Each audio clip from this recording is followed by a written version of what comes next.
नमस्कार दोस्तों। हमारे प्रधानमंत्री का शायद झूठ बोलना सगल ही नहीं, आदत बन चुकी है। आज झूठ की राजनीति पूरे देश में यूं फैली है कि इस देश में लोग तमाम तरह के संकटों का सामना कर रहे हैं। कोई भयमुक्त प्रदेश की बात करता है, कोई राम राज्य की बात करता है, कोई शीश महल की बात करता है और कोई आलीशान महलों में रहता है और उसके बाद में झूठ बोलता है। और वह झूठ की राजनीति चल रही हो, नफरत की राजनीति चल रही हो, तब देखना पड़ेगा कि कौन क्या बोलता है। जी हां, आज यही स्थिति है और इसी स्थिति पर आपसे बात करूंगा। आज प्रधानमंत्री नरेंद्र मोदी दिल्ली में दिल्ली के चुनावों का आगाज कर रहे थे, वहां के विधानसभा चुनाव का आगाज कर रहे थे। कहने को तो वह सरकारी कार्यक्रम था, अभी चुनाव आयोग ने आचार संहिता लागू नहीं की है, तो इसलिए सरकारी खर्चे से सारे प्रोग्राम होने थे, घोषणाएं होने थी, सब कुछ होना था। पिछले 5 साल में आपने नहीं देखा होगा कि प्रधानमंत्री ने दिल्ली में किसी भी योजना का उद्घाटन किया हो या उसका शिलान्यास किया। लेकिन चुनाव आते ही ये काम शुरू हो जाते हैं और ये पूरे देश में होते हैं। यही उनका मोडस ऑपरेंडी है। बहरहाल, तो वो दिल्ली में बोल रहे थे कि वो शीश महल बनवाते हैं, हम 4 करोड़ लोगों को घर देते हैं, हमने 4 करोड़ लोगों को घर दिया है। यह भी सही है कि आम आदमी पार्टी के मुखिया अरविंद केजरीवाल ने एक आलीशान मुख्यमंत्री आवास बनवाया, इसमें कहीं कोई दो राय नहीं है, जिसमें करोड़ों रुपया खर्च हुआ। लेकिन यह भी सत्य है कि उन्हें जनता ने चुना, भारी बहुमत से चुना। नरेंद्र मोदी उन्हें कहते हैं आपदा सरकार। जब वो उसे आपदा सरकार कहते हैं, निश्चित रूप से यह दुखद है, यह लोकतंत्र को गाली है। मैं तमाम सारी चीजों में ना इत्तफाकी रख सकता हूं अरविंद केजरीवाल से, लेकिन मैं यह नहीं कह सकता हूं कि वह आपदा सरकार, क्योंकि उसे उस दिल्ली की जनता ने चुना है और वह चुने हुए नेता थे, मुख्यमंत्री थे, आजकल आतिशी हैं, उनकी पार्टी चुनी हुई है। और जब जनता ने चुना है तो आपदा नहीं हो सकते। भले ही वो गलत बोले, भले ही काम ना करें, हम वायदा खिलाफ कह सकते हैं, हम कह सकते हैं कि उन्होंने झूठ बोला है, हम कह सकते हैं कि उन्होंने तमाम सारी चीजें गलत बयानी करी, झूठे आरोप लगाए, लेकिन हम आपदा नहीं कह सकते। लेकिन नरेंद्र मोदी है, कुछ भी कह सकते हैं।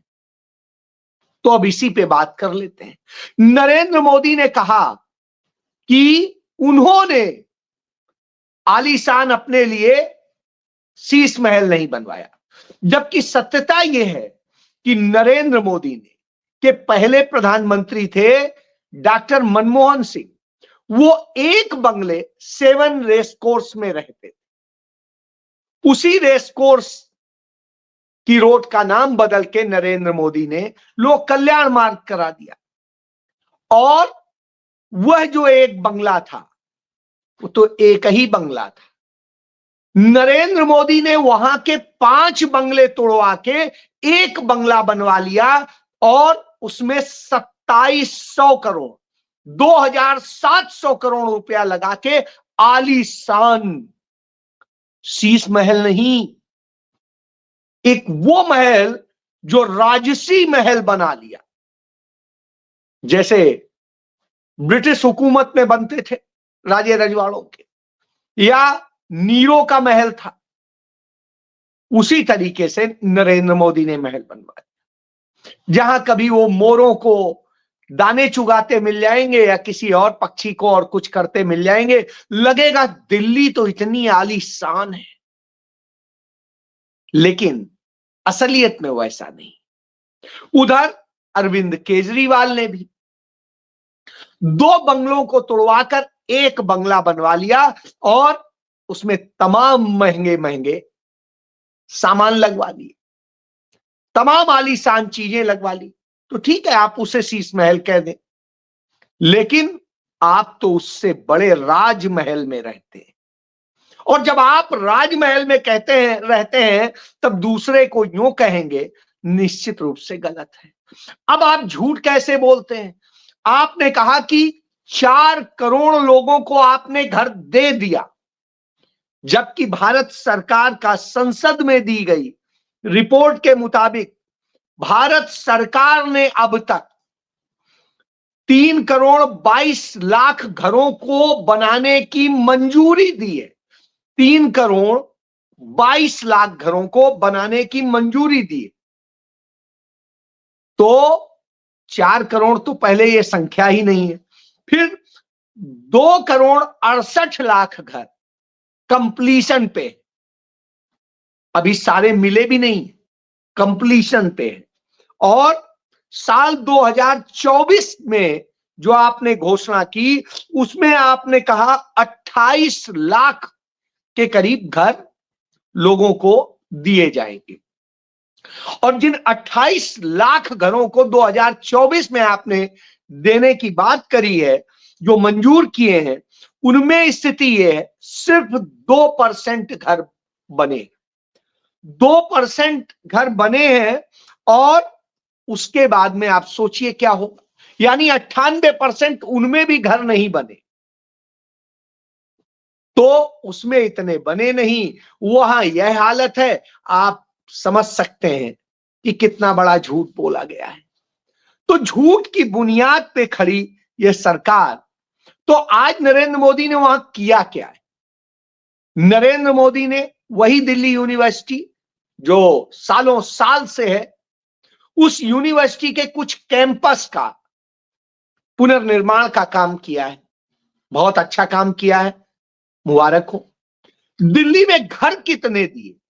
1675 लोगों को वो घर, जो झुग्गी की जगह पे घर बनाने की जो योजना है, जो कांग्रेस के समय से चली आ रही, शीला दीक्षित के समय से चली आ रही है, और उस समय केंद्र सरकार में एमओएच थे जो अजय माकन हाउसिंग के, उन्होंने वह योजना अप्रूव की थी। उस योजना के तहत वो घर बने। नाम आपने बदल के पीएम आवास योजना कर दिया है, और जो भी कर देते हैं आप, संजीवनी कर रहे हैं, लेकिन यह स्थिति है। फिर तब था कि वो सारे घर बेहद सस्ते पेमेंट पे मिलेंगे। उसका भुगतान टेनेंट बेसिस पे होगा, कि आपको एक किराएदारी की फी देनी पड़ेगी, 500 रुपए 600 रुपए महीना, और वो आकर के पूरे 20 साल बाद आपका अपने नाम ट्रांसफर हो जाएगा, यानी उसके बाद में आपको कुछ देना नहीं है। और 2 कमरे के फ्लैट थे। आप अब ये कहानी बताते हैं, तो यह है। अब यह भी जान लीजिए कि आप जब अरविंद केजरीवाल को बोलते हैं तो आप क्या करते हैं, क्या आप सचमुच कुछ कर रहे होते हैं? तो वो भी जान लीजिए।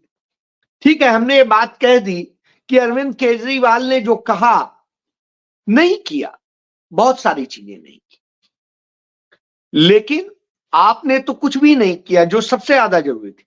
आपने कहा था हर साल 2 करोड़ नौकरियां देंगे। क्या हर साल आपने 2 करोड़ नौकरियां दी? इस हिसाब से आपके 10 साल पूरे हो चुके हैं, 11वां भी खत्म होने आ रहा, और आपने दी। तो आपने पूरे कार्यकाल में 2 करोड़ नहीं दी, जो कि 20 करोड़ से अधिक बनती है। तो पूरे कार्यकाल में आपने 2 करोड़ नहीं दी, और 2 करोड़ मैंने बड़ा फिगर बता दिया। आपने पूरे कार्यकाल में राउंड फिगर में 10 लाख नौकरियां दी, सिर्फ 10 लाख। तो यह सत्य है। फिर आपने कहा था 5 ट्रिलियन इकोनॉमी हो जाएगी, अभी तक तो हुई नहीं है।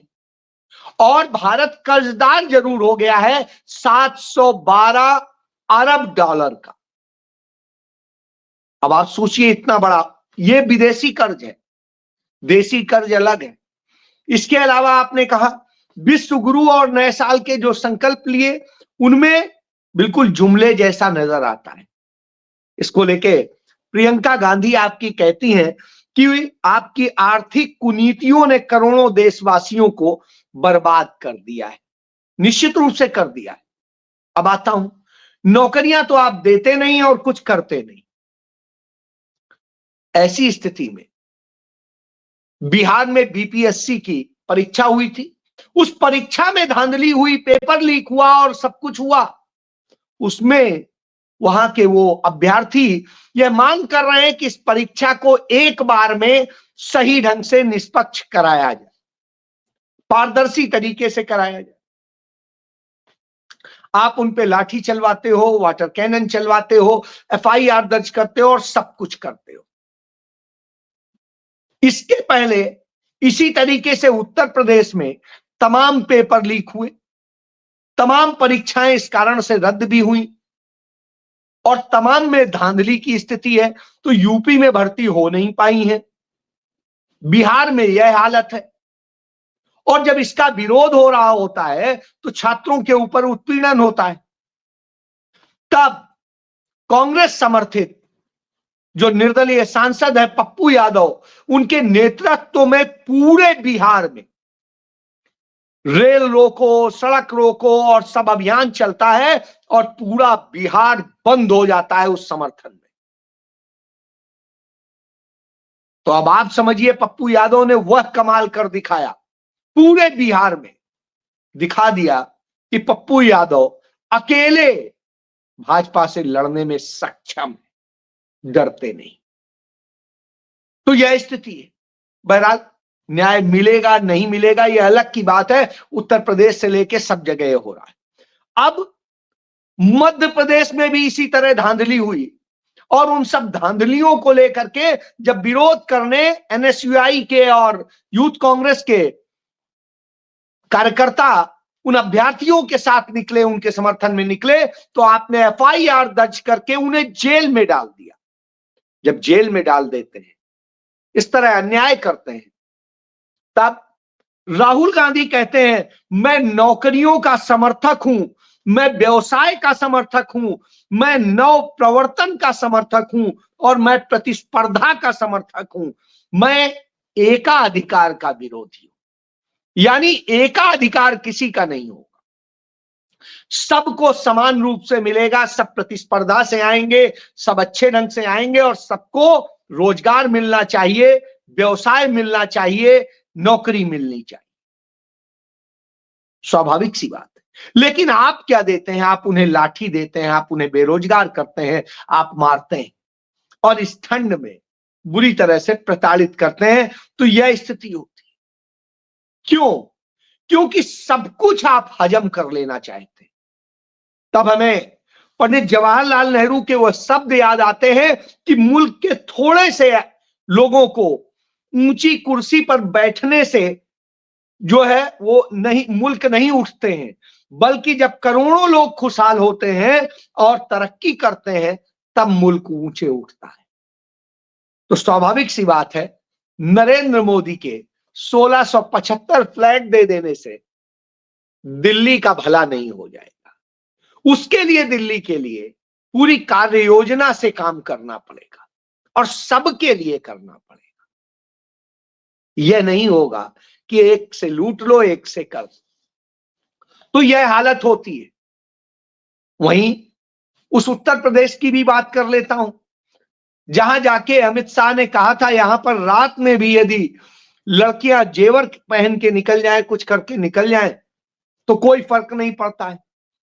तो क्या होता है, वहां पर गाजियाबाद में एक पुलिस के ही सब इंस्पेक्टर को उसके क्षेत्र में बदमाश मारते हैं और उसका ही सब लूट कर भाग जाते हैं। वो बेचारा FIR दर्ज कराने के सिवा कुछ नहीं कर पाता है। तो आप सोचिए, बावर्दी दुरुस्त थानेदार सुरक्षित नहीं है तो किसी की क्या बात करेंगे। लड़कियां तो सुरक्षित नहीं है यूपी में, यह भारत सरकार और यूपी सरकार के आंकड़े बताते हैं। अब यूपी सरकार तो महाकुंभ में व्यस्त है, उसे तो लगता है कि सिर्फ धर्म से वो सरकार बनाएगी, बाकी और कुछ नहीं। तब लड़कियों के साथ क्या होता है यह भी देख लीजिए। सुल्तानपुर जिले में नगर पालिका का अध्यक्ष अंगद सिंह और जो अविनाश सिंह अंगद, वो अपने यहां लड़कियों के बार बाला स्टाइल में डांस कराता है और दारू पी करके अपने लोगों के साथ में एंजॉय करता है। उन लड़कियों के साथ, इस भारी ठंड में अर्धनग्न लड़कियों के साथ इस तरह से वो करता है। अब आप सोचिए, जैसे वो लड़कियां बारबाला हो वैसे नचाया जाता है और वैसे सब कराया जाता है। तो यह उत्तर प्रदेश है, यह उत्तर प्रदेश है कि किस तरीके से लोगों की हत्याएं होती हैं। व्यापारी व्यापार नहीं कर सकता है और व्यापार करता है तो उसे मारने का काम होता है। सहारनपुर जिले में एक व्यापारी को बेखौफ बदमाशों ने गोली से भून दिया। उससे वसूली मांगी थी, उसने नहीं दी, तो साहब यह स्थिति होती है। वाराणसी में समाजवादी पार्टी के कार्यकर्ता को गोलियों से इस तरह से भूना जैसे वो इंसान ही नहीं हो और क्या हो। तब आप समझ सकते हैं कि किस स्थिति में। तो देश को इस तरह से झोंक दिया है। दलितों के ऊपर अत्याचार की घटनाएं लगातार हो रही, गंगा गंदी हो रही है और गंगा उत्तर प्रदेश में सबसे ज्यादा प्रदूषित होती है। उसके लिए न नरेंद्र मोदी और न आदित्यनाथ, दोनों की सरकार सिर्फ ड्रामे करती है। अडानी को ठेका दे देती है उसका कि गंगा भी तुम करो। इसीलिए तो राहुल गांधी बार बार अडानी की बात करते हैं। लोग कहते हैं क्यों करते हैं, क्योंकि हर चीज तो अडानी को दे दी और उसने गंगा साफ करने की बजाय उसे और गंदा कर दिया। तब वो राप्ती साफ करने की योजना करते हैं और उसमें 650 करोड़ रुपए खर्च करने की बात करते हैं। 650 करोड़ रुपया खर्च करके राप्ती भी साफ कीजिए, हमें कोई ऐतराज नहीं, लेकिन उस पतित पावनी गंगा को तो साफ कर दीजिए जिस पर आप महाकुंभ बना रहे। तो ये वही स्थिति है जैसे अरविंद केजरीवाल ने दिल्ली में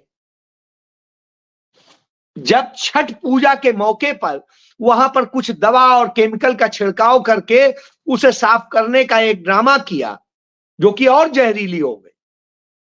लेकिन असल में तो गंदा नाला बन चुकी है यमुना।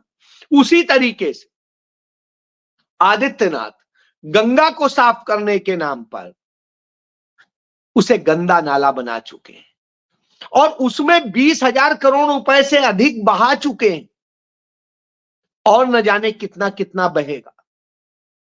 अब यहां भी बहाने का काम है। इसी तरीके से तमाम यदि यमुना और सबका जोड़ ले तो इस देश की सरकार ने करीब 70,000 करोड़ रुपया इस तरह से खर्च किया है। वो कहां गया, किस पानी में बह गया, उसकी कोई अकाउंटेबिलिटी नहीं है। गंगा के जल के बारे में खुद भारत सरकार की प्रयोगशाला कह रही है इतना जहरीला हो चुका है उत्तराखंड में ही। हम दिल्ली की या यूपी की बात ही नहीं कर रहे। यूपी में तो पीने ही काबिल नहीं है। वाराणसी में उस जल का BHU में जब परीक्षण हुआ तो वहां की लैब ने कहा ये तो इतना जहरीला है कि तमाम रोग पैदा करेगा। और उत्तराखंड में ही इतना जहरीला है कि वह पीने योग्य नहीं, आचमन योग्य नहीं। इससे आप समझ सकते हैं मां गंगा ने मुझे बुलाया है कहा। तो यह स्थिति है। तो यह नरेंद्र मोदी के झूठ का मॉडल है, जुमलों का मॉडल है। इसे देखते रहिए और खुश होइए कि हाँ, डबल इंजन की सरकार है, राम राज्य की सरकार है, हिंदुओं की सरकार है, लेकिन हिंदू धर्म के पतित पावनी गंगा को हम गंगा जल बना देंगे। यह सत्य है, क्योंकि गंगा की सौ ली जाती थी, कसम ली जाती थी किसी भी बात पे सच्चाई की, लेकिन यहां तो झूठ बोलने का ठेका है, तो फिर गंगा साफ कैसे हो सकती? जय